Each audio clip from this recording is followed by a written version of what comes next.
महाराष्ट्र नवनिर्माण सेनेचे एकुलते एक आमदार शरददादा सोनवणे कोणत्या पक्षात जाणार याबाबतची चर्चा गेले 4.5 वर्ष नेहमीच रंगत होती।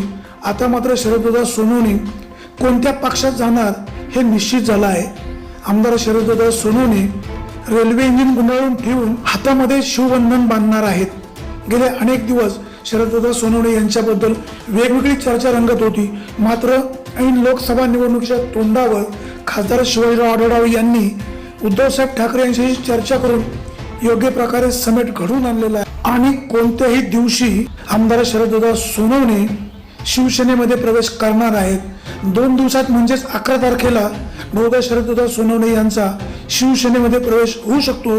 शरददादा सोनवणे यांच्या शिवसेना प्रवेशाला काही लोकांचा विरोध होता, मात्र शिवसेना प्रमुख उद्धव ठाकरे यांनी या सगळ्यांना समजून सांगून त्यांचा विरोध कमी केला आहे।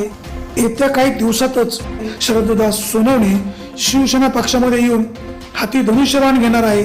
लोकसभा निवडणुकीला शरददादा सोनवणे यांचा उपयोग खासदार शिवाजीराव आढळराव यांना लोकसभेच्या निवडणुकीमध्ये सगळ्याच मतदारसंघासाठी होणार आहे।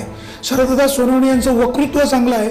आमदार शरददादा सोनवणे यांच्या शिवसेनेच्या प्रवेशामुळे किरकोळ काही लोक नाराज झाली तरी एक पक्षाला जुन्नर तालुक्यामध्ये ऊर्जा मिळणार आहे।